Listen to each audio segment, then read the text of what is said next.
Shalom, perkenalkan nama saya Devlin Asamani, kelas E semester 4, NIM 102-2020-0122. Prodi, Pendidikan Kristen Anak Usia Dini, mata kuliah Neuroscience dalam Pembelajaran.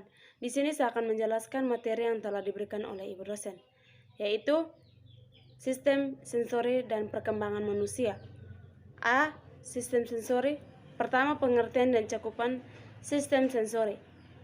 Sistem sensori atau dalam bahasa Inggris sensory system berarti yang berhubungan dengan panca indera. Sistem ini membahas tentang organ akhir yang khusus menerima berbagai jenis rangsangan tertentu. Rangsangan tersebut dihantarkan oleh sensori neuron atau saraf sensori dari berbagai organ indera menuju otak untuk ditafsirkan. Reseptor sensori merupakan sel yang dapat menerima informasi kondisi dalam dan luar tubuh untuk dapat direspon oleh saraf pusat. B. Anatomi dan fisiologi indera pada manusia. Seperti yang telah dibahas sebelumnya bahwa indera merupakan reseptor yang dapat menerima rangsangan atau impuls dari luar tubuh atau bisa disebut juga eksterostor. Ada 5 macam indera yang ada pada manusia, yaitu indera penglihatan, indera pendengaran, indera pengecap, indera peraba, dan perasa, dan indera penciuman. Berikut adalah penjelasan mengenai anatomi dan fisiologi jalannya impuls dari kelima indera ke sistem saraf pusat. Yang pertama, indera penglihatan atau mata. Mata adalah organ indera pada manusia yang rumit, tersusun dari bercak sensitif cahaya primitif, sehingga mata sangat sensitif terhadap rangsangan cahaya karena adaptor di dalamnya. 2. Struktur anatomi mata. Bola mata berada di ruang cekuk pada tulang tengkorak yang disebut orbit.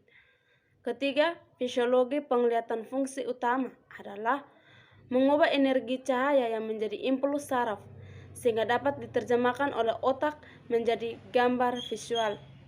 4. Indera pendengar atau telinga.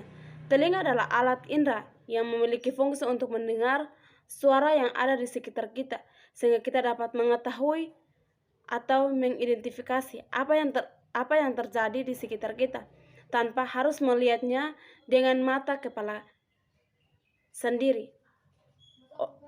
Orang yang tidak bisa mendengar disebut tuli. Kelima, indera pengecap atau lidah. Lidah adalah kumpulan otak rangkap pada bagian lantai mulut yang dapat membantu pencernaan makanan dengan mengunyah dan menelan. Lidah dikenal sebagai indera pengecap dan yang banyak memiliki struktur tens pengecap. 6. Indera peraba atau kulit. Anatomi kulit. Kulit adalah suatu organ pembungkus seluruh permukaan luar tubuh, merupakan organ terberat dan terbesar dari tubuh. Ketujuh, indera penciuman, pembau atau yang disebut hidung. Manusia dapat membedakan berbagai macam bau, bukan karena memiliki banyak reseptor pembau, namun kemampuan tersebut ditentukan oleh prinsip-prinsip komposisi. Alat membau atau sistem olfaktion biasa juga disebut dengan organon olfakus dapat menerima stimulasi benda-benda kimia sehingga reseptornya disebut pula. 2. Perkembangan manusia. Pengertian perkembangan pada dasarnya. Perkembangan merujuk kepada perubahan sistematik tentang fungsi-fungsi fisik dan psikis. Perkembangan merupakan proses yang dialami oleh individu melalui dari masa konsepsi sampai meninggal dunia yang berlangsung secara sistematis, produktif, dan berkesinambungan. B. Faktor-faktor yang mempengaruhi perkembangan. Pertama, faktor internal. faktor internal atau segala sesuatu yang ada dalam diri individu.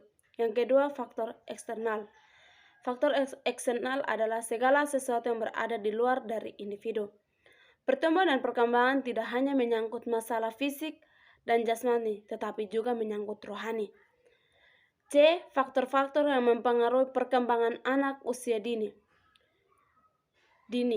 Faktor yang pertama, faktor perkembangan anak usia dini. Faktor keturunan atau hereditas. Hereditas merupakan faktor pertama yang mempengaruhi perkembangan individu. Setiap individu yang lahir ke dunia dengan suatu hereditas tertentu. Ini berarti bahwa karakteristik individu diperoleh melalui pewarisan atau pemindahan dari cairan-cairan atau germinal dari pihak orang tuanya. Yang kedua, faktor yang mendasari perkembangan anak usia dini. Faktor keluarga.